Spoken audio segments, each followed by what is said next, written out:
Assalamualaikum warahmatullahi wabarakatuh, teman-teman ya. Hari ini kita masih melanjutkan ulasan tentang algoritma penjadwalan CPU ya, teman-teman ya. Nah, ini yang terakhir itu masih ada algoritmanya satu lagi yaitu round robin gitu ya. Bagaimana sih cara penerapannya? Mungkin dari yang kalian jelas tadi UTS sebelumnya, mungkin round robin ini yang paling sulit mungkin ya. Bagaimana cara memahaminya gitu ya, teman-teman. Nah, ini kita seragamkan lagi, semoga kalian paham dari penjelasan saya ya. Kembali lagi kita jelaskan bahwa algoritma penjadwalan CPU itu bertujuan adalah untuk meminimalisir waktu menganggur, teman-teman ya. Waktu menganggur dari CPU, sehingga dibuatkanlah algoritmanya.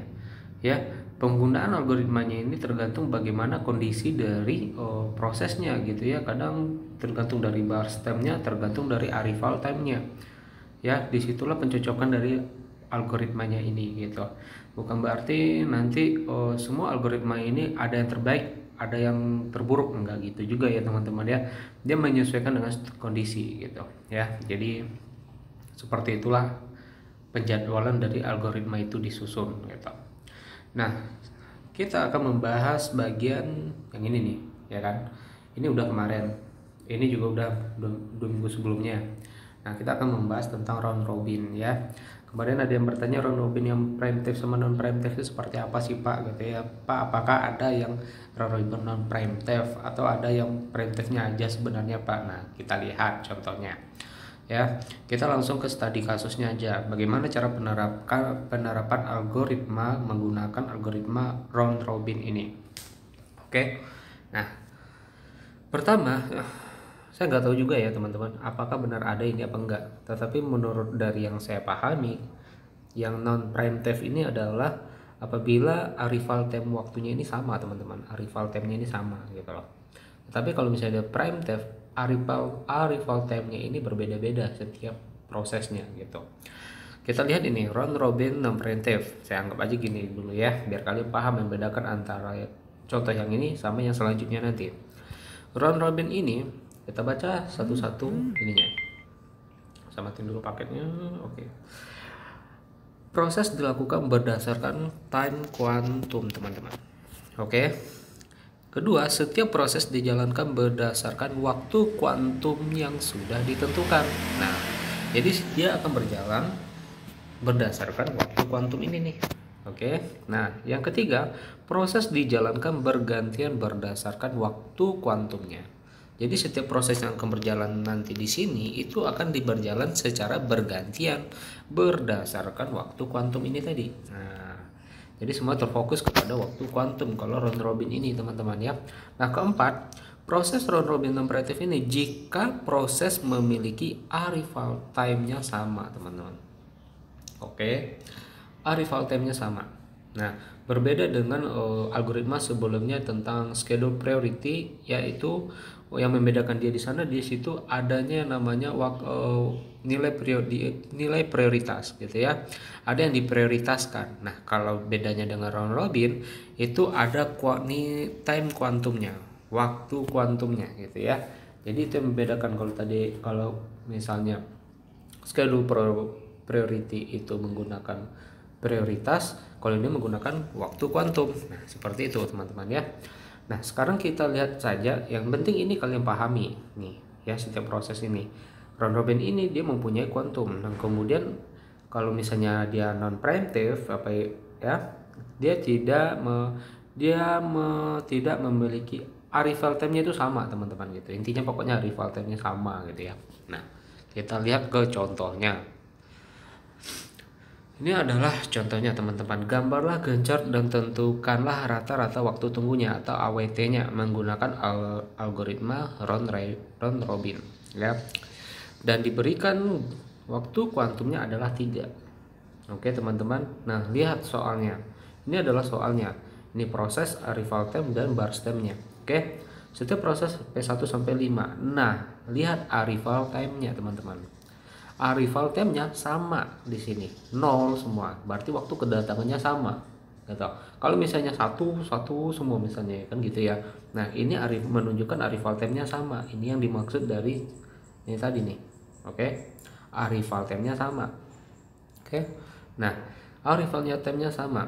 Nah, kemudian burst time-nya baru beda-beda setiap prosesnya. Ada 8, P18, P22, P37, P4 3, P5 5. Nah, sekarang gambarkanlah Gantt-nya dengan menggunakan algoritma round robin ini. Oke. Nah, sekarang kita lihat. Ini adalah soal tadi teman-teman ya. Jadi ini panduan kita bisa ngeliat dari atas ini gitu. Ya.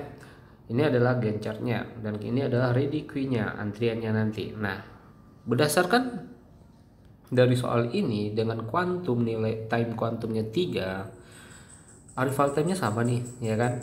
Berarti mana yang mau kita dahulukan? Nah, kalau misalnya seperti ini, dahulukan saja sesuai dengan urutan prosesnya, teman-teman. Ada P1, P2, P3, P4, maka P1 lah dulu yang akan dikerjakan. Oke, paham di sini teman-teman ya? Nah, kemudian karena arrival time-nya sama, otomatis di waktu 0 ini itu semuanya akan datang ya kan? Maka yang masuk ke dalam waktu 0 ini adalah yang akan menjadi ngantri di sini adalah P2, P3, P4 dan P5. Ya kan, ngantri nggak dia di sini ya? Kenapa? Karena arrival time-nya sama teman-teman. Oke, nah jadi siapa yang akan berjalan? Yang akan berjalan adalah P1 ya. P1 dengan burst time-nya 8, maka P1 lah yang akan berjalan. Sebanyak berapa kali dia berjalan? Sebanyak 3 kali teman-teman ya. 3 satuan waktu, 3 second ya. Kenapa 3 second Pak? Karena time kuantumnya kita tentukan round robin itu dia menggunakan time kuantum gitu loh. Maka kita harus mengikuti algoritma round robin. Gunakan time kuantumnya berapa? 3. Maka pada waktu yang ketiga P1 akan diberhentikan dulu. Oke. P1 akan diberhentikan dulu. Maka siapa yang akan masuk selanjutnya? Maka sesuai urutan antrian inilah yang akan lanjut setelah itu. Yaitu P2 lah yang akan berjalan. Ya, kemudian siapa yang ngantri lagi? P3 yang ngantri. Kemudian siapa? P4 ngantri. Siapa lagi? P5 ngantri. Oke. Siapa lagi yang ngantri? P1 ngantri di belakang teman-teman. Jadi urutannya antrian yang udah berjalan itu dia akan masuk ke antrian ke paling terakhir. Oke. Nah, karena P1 ini burst time-nya 8 sempat berjalan sebanyak 3 kali, otomatis burst time-nya di sini akan berkurang menjadi 5. 8 dikurang 3, 5. Makanya di sini P1-nya sisa burst time-nya adalah 5 pada waktu mengantri. Oke, paham sampai di sini konsepnya? Oke, kita lanjut lagi. P2 berjalan. P2 berjalan dengan burst time-nya adalah 2. Oke, maka P2 akan berjalan. Sampai kapan? Sampai batas kuantumnya 3. Nah, kebetulan burst time-nya cuma 2, maka dia akan selesai pada waktu yang ke-5. Oke, paham sampai di sini? Maka P2 di sini udah selesai dia. Ya, nggak ada ngantri, nggak ada ngapa-ngapain di sini. Oke, karena dia udah selesai. Burst time-nya udah selesai dikerjakan. Oke. Pada waktu yang kelima, siapa yang akan berjalan lagi setelah ini? Maka yang akan berjalan adalah urutan dari antrian ini. P3, P4, P5 dan P1 ya. Maka P3 lah yang akan berjalan setelah ini ya. Akan berjalan sebanyak 3 kali juga, 3 kuantum yang udah ditetapkan. Maka akan berhenti di waktu yang ke-8. Oke, paham sampai di sini teman-teman? Paham ya? Nah, siapa yang akan maka P3 dia udah berjalan sebanyak 3 kali kuantum. Tetapi masih sisa ternyata, maka dia akan masuk ke antrian selanjutnya. Maka akan bergantian waktu lain pula yang akan berjalan ya, proses lain pula yang akan berjalan. Maka yang akan berjalan di sini adalah P4. Kemudian yang ngantri siapa? P5. Kemudian siapa? P1. Kemudian siapa? P3. Dengan berapa sisa burst time P3 ini? 4. Kenapa? Karena udah berjalan sebanyak 3 kali di sini. Ya. 7 dikurang 3, maka sisa 4. Oke, paham ya? Nah, kita lanjutkan lagi. P4 yang akan berjalan setelah ini ya kan. P4 berjalan sebanyak berapa kali? Sebanyak waktu kuantum 3 kali. Maka 3 kali berhenti nanti di waktu yang ke-11. Nah, P4 kebetulan burst time-nya pun 3, maka P4 pun selesai di sini teman-teman. Oke. Nah, siapa yang akan lanjut ke proses selanjutnya yaitu masuk adalah P5, P1 dan P3. Ya. P5 akan berjalan sebanyak kuantum 3. Oke, maka dia akan selesai berhenti pada waktu yang ke-14. tetapi masih ada sisa nih kayaknya 2, maka dia akan masuk ke antrian selanjutnya. Maka siapa yang akan masuk yang akan diproses di sini selanjutnya yaitu P1, P2, kemudian P5. Ke P5 karena masih ada sisa 2 lagi bor stemnya ya. Nah, kemudian waktu ke-14 maka P1 yang akan berjalan. Sebanyak berapa kali dia berjalan? Waktu kuantum 3 ya, maka akan berhenti di waktu ke-17. Nah, tetapi P1 kayaknya masih menyisakan bar stemnya adalah 2, maka dia akan masuk ke antrian selanjutnya. Maka siapa yang akan berjalan pada waktu ke-17 yaitu P3. Siapa lagi yang mengantri di sini? P5. Kemudian siapa lagi? P1. Kenapa? Karena dia masih menyisakan 2 bar stem di sini. Oke. Nah, P3 akan diselesaikan ya. P3 lah yang akan berjalan pada sampai waktu ke berapa? Ke-20 ya. P3 akan berhenti dulu ke 20. Tetapi kayaknya masih sisa satu lagi bar stemnya nih. Oh, berarti dia masuk ke antrian lagi, teman-teman. Maka siapa yang akan diproses di waktu ke-20 yaitu P5. Siapa yang ngantri? P1. Siapa lagi? P3 ya. Kenapa? Karena dia masih sisa satu di sini. Ya. 4 dikurang 3 sisa 1 kan. Nah, makanya 1 masih dia masuk ke dalam antrian lagi gitu, teman-teman. Ya, P5 diselesaikan. Ya, karena bar stemnya tinggal 2, maka selesailah dia pada waktu ke-22. Ya, kemudian siapa yang masuk antrian sini yang akan diproses? P1 dan P3. Maka P1 lah yang akan dikerjakan dulu, ya kan? Sesuai urutan antrian. P1 dikerjakan dengan bar stem 2, maka selesailah P1 di sini. Ya, kemudian siapa yang akan dikerjakan? P3 ya, dengan bar stemnya tinggal menyisakan 1, teman-teman. Nah, seperti inilah konsep dari round robin kalau misalnya arrival time-nya sama, teman-teman ya. Ini saya sebut round robin non prime time gitu ya. Nah, seperti inilah konsepnya gitu. Ya, paham gak kira-kira, teman-teman? Ya, moga-moga sih kalian paham ya. Nah, sekarang kita hitung waktu rata-rata waktu tunggunya. Oke. Nah, saya pilek ya.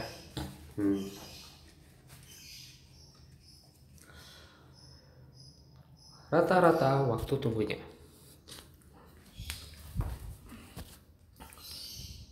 P1. Nah, perhatikan bagaimana cara kita menghitung waktu tunggunya kalau di round robin ini. Dia berakhir pada waktu ke-22, teman-teman. Oke. Tetapi dia itu datang pada arrival time 0 ya, arrival time 0, dan dia sempat berjalan sebanyak berapa kali dia berjalan dengan kuantum 3 ini? 1 2 3 ya, akan berjalan nih P1 di sini.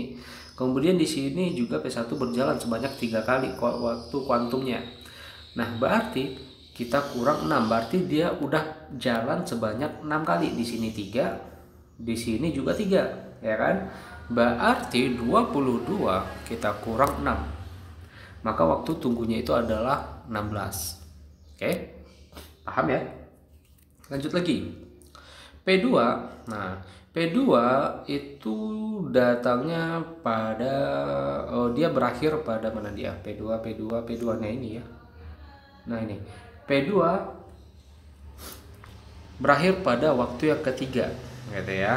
Nah, tetapi dia sempat datangnya pada waktu ke-0, maka dia sempat ngantri 3 gitu ya. Ngantri sebanyak 3 kali gitu di sini, karena dia diproses pada menit ketiga, maka kita kurangi 3 dikurang 0. Nah, kenapa 0 di sini? Karena dia pas dijalankan langsung selesai gitu ya. Nah, makanya di sini dia P2 3 dikurang 0, maka waktu tunggunya dia adalah 3. Nah, perhatikan aja bagian sini nih ya.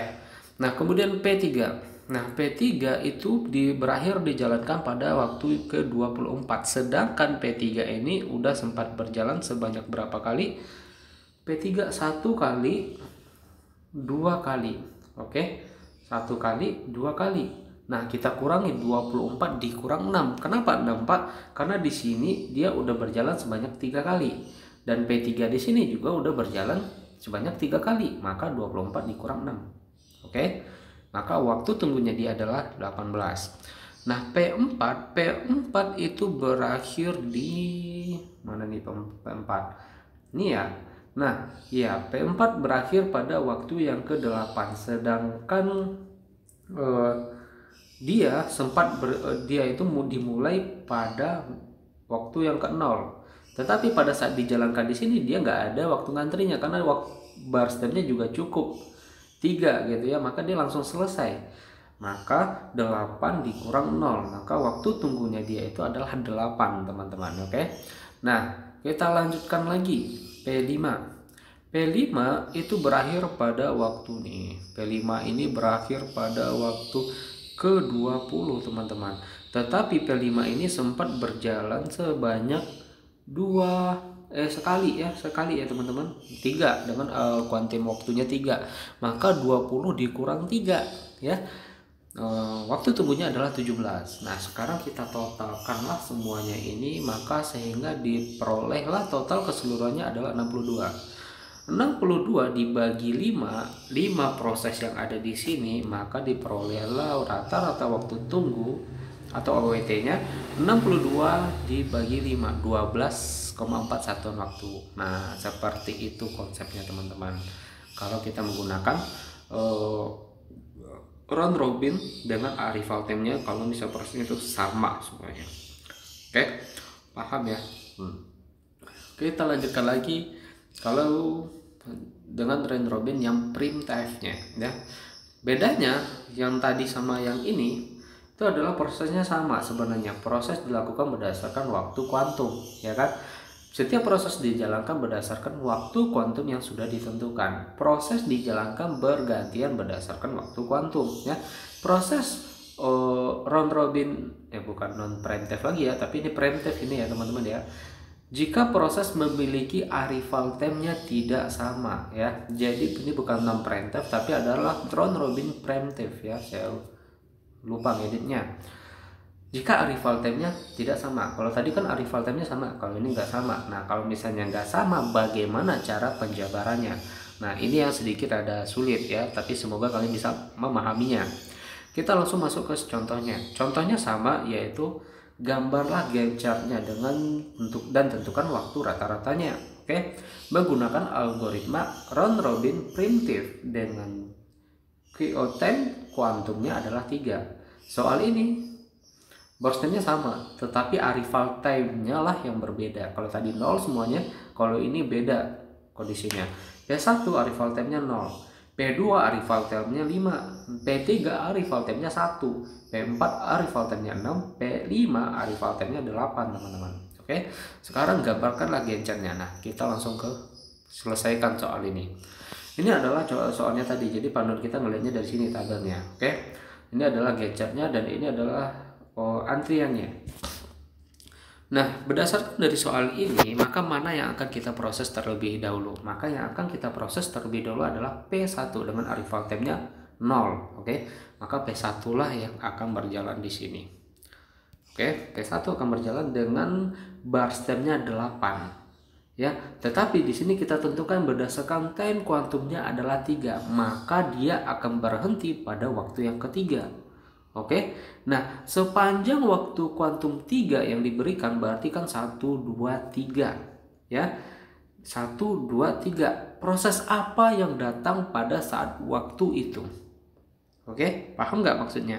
Pada kuantum 3 yang diberikan maka akan berjalan kan di sini 1, 2, 3. Sepanjang perjalanan 1, 2, 3 itu proses apa yang datang pada saat proses ini berjalan? Ya, pada waktu ini berjalan. Maka yang datang pada saat ini berjalan itu adalah P1 dengan arrival time-nya 1. Maka P1 lah yang berjalan di sini, ya kan? Tetapi pada waktu yang ke-1 P3 datang. Oke? Sehingga di sini P3 akan ngantri nih pada waktu ke-1 ini. Yang berjalan siapa? Yang berjalan tetap P1 karena dia yang datang pada awalnya ya. Nah, dia akan berjalan pada kuantum time-nya adalah 3, maka berhenti sampai waktu yang ketiga. Oke, teman-teman, paham nggak sampai di sini? Paham nggak? Nah, seperti ini, lihat rank waktu kuantumnya dan kemudian siapa yang datang prosesnya pada saat rank itu gitu loh intinya. Nah, kalau di sini kan kelihatan pada rank 1, 2, 3 yaitu P3 yang datang, maka P3 ada di sini ya. Kemudian P1 udah berjalan sebanyak 3 kali.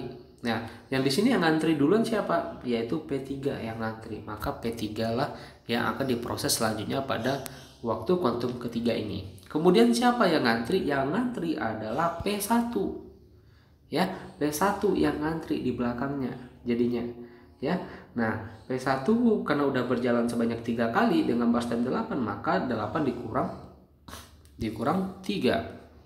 Sehingga tinggal burst time dari P1 ini adalah 5. Nah, ini. Oke, teman-teman paham ya?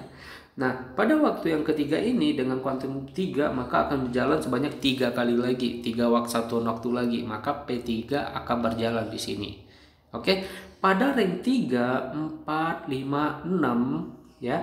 4, 5, 6 siapa prosesnya, apa yang datang di sini? Ternyata ada datang proses P2 nih dengan arrival time-nya di rank 5 ya. Berarti P2 datang di sini. Pada waktu arrival time 5 P2. Oke, paham sampai di sini teman-teman? Nah, kemudian pada waktu yang ke-6 maka P3 akan diberhentikan dulu prosesnya. Sehingga yang akan diproses selanjutnya adalah siapa kalau melihat dari antrian ini? Maka P1 lah yang masuk ke dalam proses selanjutnya di waktu yang ke-6. Oke teman-teman. Nah kemudian berdasarkan dari P1 yang udah ini siapa yang ngantri di sini setelah itu? Yaitu adalah P2 karena dia datang pada waktu yang kelima. Maka P2 datang untuk antri selanjutnya. Kemudian siapa lagi? Kalau kita perhatikan di sini ternyata waktu yang ke-6 P4 juga datang teman-teman. Oke. P4 juga datang dengan arrival time-nya itu 6. Burst time-nya 3. Maka P4 otomatis masuk ke dalam antrian di sini dengan burst time-nya itu 3. Ya. Kemudian siapa tadi yang udah selesai di sini? Yaitu P3. P3 masuk antrian lagi. Kenapa? Karena burst time-nya masih menyisakan. Sisa berapa kalau dia udah berjalan sebanyak 3 dari angka 7 ini? Berarti ada yang menyisakan 4. Maka P3 masuk ke antrian selanjutnya. Ya, ini kan ibaratnya sama nih teman-teman. Pas P3 ini berhenti pada menit ke waktu ke-6. P4 juga datang pas ke-6, maka dahulukanlah yang bagian ini dulu. Itu ya. Kenapa? Karena dia sedang proses juga berhentinya di waktu ke-6 ini. Maka di sini yang harus kita dahulukan adalah bagian P4 dari soal yang udah datang ini tadi nih. Ya, seperti itu teman-teman ya. Paham ya sampai di sini?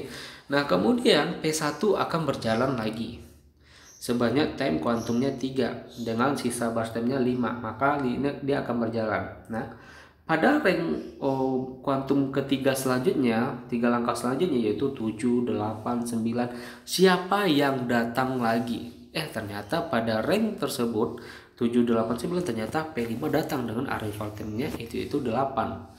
Pada arrival time 8 maka P5 pun datang gitu loh. Nah, seperti itu teman-teman konsepnya ya, biar kalian paham. Ya. Nah, P5 datang pada waktu yang ke-8 ya. P1 tetap berjalan sampai kapan? Sampai waktu ke-9. Kenapa? Karena time kuantumnya kan 3, maka 6 ditambah 3 maka 9 ya kan. Nah, kemudian berdasarkan ini yang akan diproses selanjutnya apa? Berdasarkan ini yang akan diproses selanjutnya adalah urutannya adalah P2 lah yang akan diproses selanjutnya. Ya kan? P1 udah berjalan sebanyak 3, otomatis masih menyisakan 2 lagi burst time-nya nih kalau kita lihat ya enggak. Maka dia akan masuk ke antrian selanjutnya. Nah, yang urutan antrian di second waktu ke-9 ini siapa aja? P2 yang akan langsung diproses nanti. Kemudian yang antri adalah P4, P3, kemudian siapa lagi? Ingat, ada P5 di sini. Maka P5 lah yang masuk antrian terlebih dahulu. Barulah P1. Kenapa? P1 itu dia berhenti di waktu yang ke-9. Nah, maka dia yang terakhir akan ngantri P1 dengan menyisakan burst time-nya adalah 2. Kenapa 2? Karena dia udah sempat berjalan sebanyak 3 kali. Ya, 5 dikurang 3 yaitu 2. Paham sampai di sini konsepnya teman-teman? Ya. Nah, kemudian barulah jalan P2. Sebanyak berapa dia berjalan? Sebanyak 2 burst time lagi. Melihat dari kuantumnya 3 maka dia akan selesai nih ya kan. Waktu ke-11 P2 pun selesai teman-teman. Nah, paham ya? Nah, seperti itu. Kemudian kalau P2 sudah selesai, maka siapa yang akan masuk antrian ke sebelah sini, yaitu P4, P3, P5, dan P1. Dengan urutan ini maka otomatis P4 lah yang akan dikerjakan terlebih dahulu. Oke, P4 akan diproses sebanyak nilai kuantumnya 3. Nah, kebetulan burst-time-nya pun 3, maka P4 pun selesai dan beres P4 di waktu yang ke-14. Ya. Nah, kemudian siapa lagi yang masuk antrian? Yang antrian di sini adalah otomatis P3, P5, dan P1. Ya, P3 lah yang akan masuk proses selanjutnya. Ya, P3 dengan burst-time 4, maka dia akan berjalan sebanyak nilai kuantum 3 juga ya kan, kita berdasarkan nilai kuantum 3. Maka dia akan berhenti terlebih dahulu sampai waktu ke-17. Ya, tetapi kalau kita hitung mati kayaknya P3 masih menyisakan satu lagi di burst-time-nya, maka dia akan masuk ke antrian selanjutnya teman-teman. Ya, kemudian pada waktu ke-17 siapa yang akan diproses selanjutnya? Maka masuklah antrian P5, P1, kemudian jangan lupa P3 masih menyisakan satu burst-time lagi. Oke. Nah, kemudian P5 lah akan berjalan sebanyak waktu kuantum 3. Maka P5 akan berjalan sampai ke waktu ke-20 ya.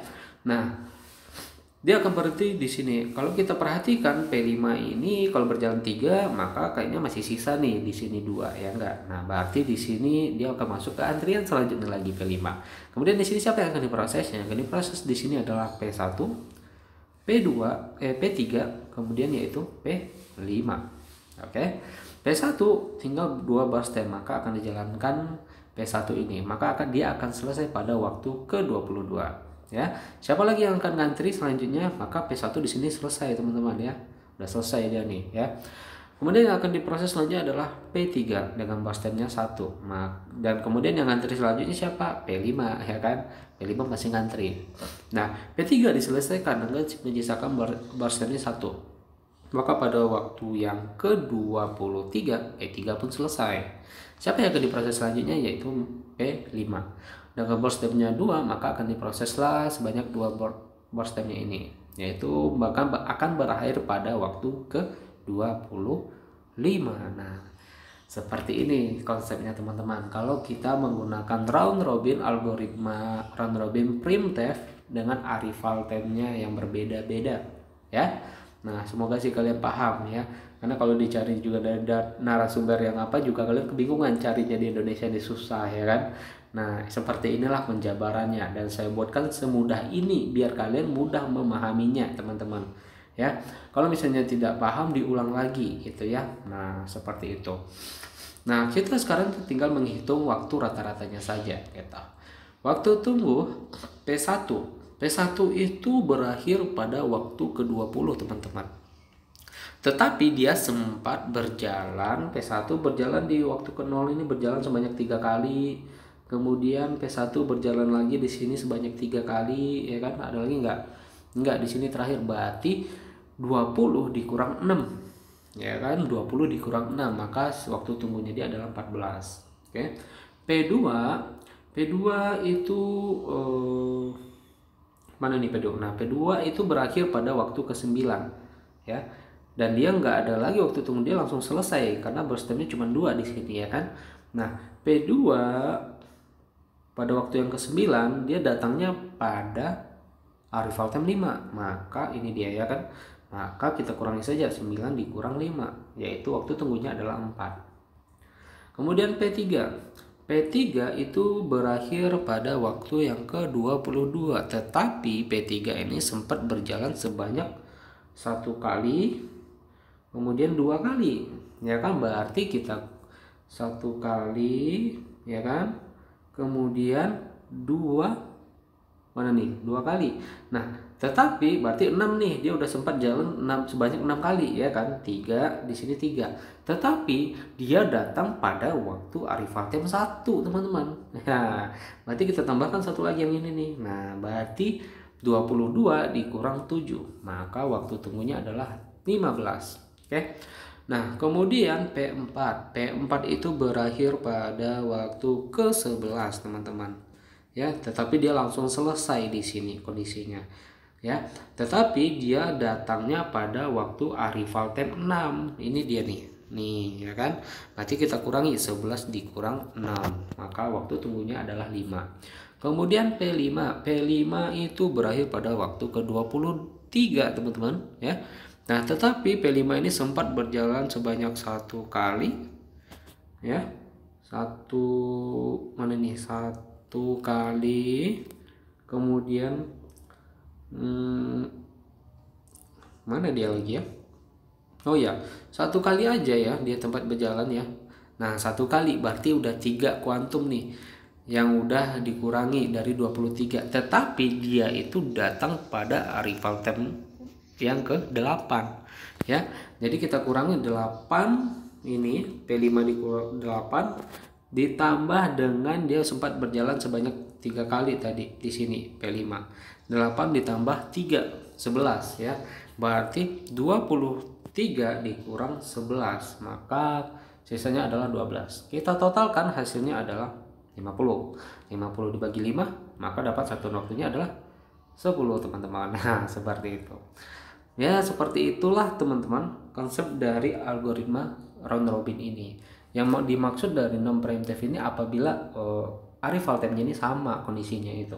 Tetapi kalau misalnya preemptive itu adalah arrival time-nya ini berbeda. Nah seperti itu teman-teman ya. Yang agak sulit itu sebenarnya yang bagian sini nih sebenarnya ya, tetapi kalau misalnya kalian paham itu akan gampang untuk mencobanya gitu ya kan. Nah seperti inilah cara konsep dari algoritma round robin gitu. Jadi semua algoritma itu bukan berarti ada kelebihan ada kekurangannya, atau ini yang lebih unggul ini enggak gitu, enggak. Tetapi berdasarkan ini prosesnya, ini kondisi arrival time-nya gimana, burst time-nya gimana, apalagi ditambahkan dengan kuantumnya, apalagi nanti kalau misalnya pakai priority scheduling priority itu menggunakan prioritas ya kan. Nah jadi itulah algoritma yang digunakan di dalam penjadwalan CPU untuk mengurangi waktu menganggur gitu teman-teman. Paham kira-kira dua algoritma ini? Ya coba silakan disimak gitu ya. Nanti saya akan mau ngasih soal gitu, soalnya nanti dibaca aja di classroom ya. Nah seperti itu, semoga paham ya. Kalau tidak paham silakan diulang lagi teman-teman pakai video ini gitu. Baik, kalau saya rasa cukup ya. Oke, setengah jam untuk menerangkan dua algoritma ini lumayan juga. Baik, saya akhiri. Assalamualaikum warahmatullahi wabarakatuh.